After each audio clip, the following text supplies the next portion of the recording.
റേഞ്ചിലൂടെ അനന്തുവിനൊപ്പം practice നടത്തിയോണ്ട് വലിയ കുഴപ്പമില്ല. എന്നാ പിന്നെ സാറ് വണ്ടി ഒന്ന് നിർത്തിയേ.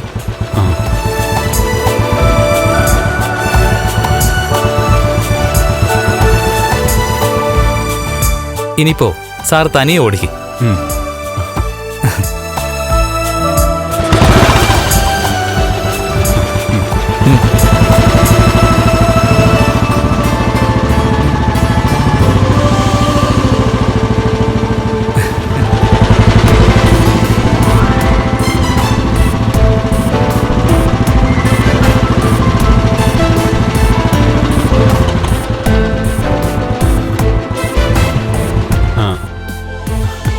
എങ്ങനെയുണ്ട്? ഇവിടുന്ന് അനന്ത് സാറിന്റെ വീട്ടിലേക്ക് നല്ല ദൂരമുണ്ട്. ആളൊഴിഞ്ഞ ഒരു ഗ്രൗണ്ടിലേക്കാണ് നമ്മൾ വന്നത്.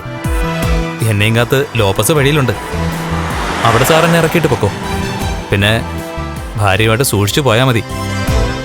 മഹാലക്ഷ്മിക്ക് നല്ല ഭയം കാണും. അയാളുടെ ഭയമൊക്കെ ഞാനൊന്ന് മാറ്റിക്കൊടുക്കാം. സാറിന് നന്നായിട്ട് നടക്കാൻ കഴിഞ്ഞ ശേഷം മൊത്തത്തില് നല്ല ആവേശമുണ്ട്. എല്ലാം ഒന്നിച്ച് ചെയ്യാനുള്ള ആവേശം. അതിലെന്നെ കുറ്റം പറയാൻ പറ്റുമോ? ഒരു സമയത്ത് ഞാൻ അത്രമാത്രം വിഷമിച്ചല്ലേ. ആഗ്രഹങ്ങള് ഒരു കുന്നോളം ഉണ്ടായിരുന്നു. പിന്നെ അതിനുള്ള അവസരം വരുമ്പോ അത് പരമാവധി മുതലാക്കണ്ടേ? എന്നാ പിന്നെ ഒരു റൗണ്ട് കൂടെ ഓടിച്ചിട്ട് ഗ്രൗണ്ടിന് പുറത്തേക്ക് പോവാം.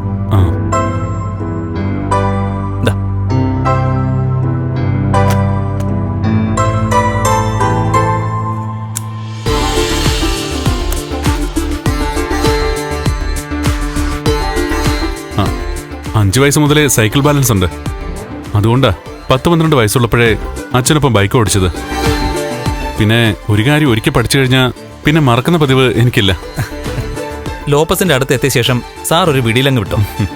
പോ.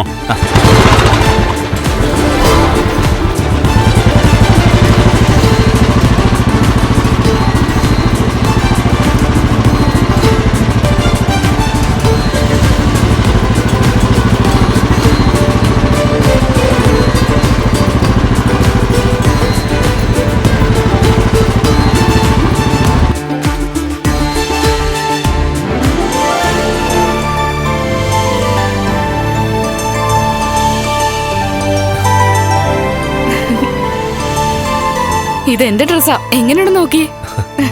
നന്നായി ചേരുന്നുണ്ട്. ഞാൻ മഹിയോട് പറഞ്ഞില്ലേ, മഹിക്ക് ഏത് ഡ്രസ്സും നന്നായിട്ട് ചേരും. മതി മതി, ഭാര്യയുടെ ഭർത്താവിന്റെ പുകഴ്ത്തല്. അയ്യോ, ഇത് പുകഴ്ത്തലൊന്നുമല്ല, ശരിയായ കാര്യോ.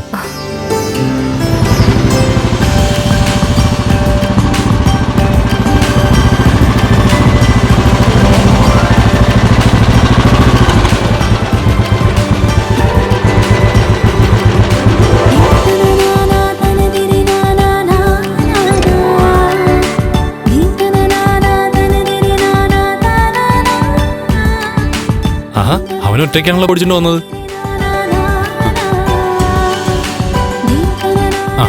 അപ്പോഴേ ഈ ഹെൽമെറ്റ് വെച്ച് വെക്കോ. സേഫ് ആയ സ്ഥലത്തെത്തുമ്പോ രണ്ടാളും ഹെൽമെറ്റ് എടുത്താൽ മതി.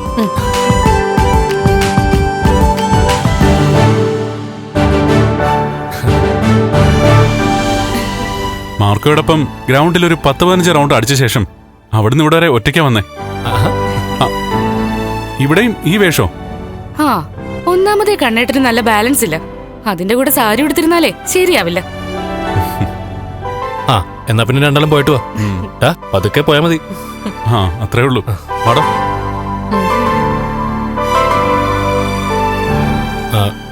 കാറിൽ ഞങ്ങൾ പിന്തുടരണോ? അതിന്റെ ഒന്നും ആവശ്യമില്ലടാ.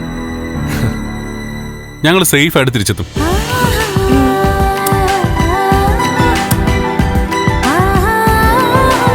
എന്നാ പിന്നെ ശരിയടാ.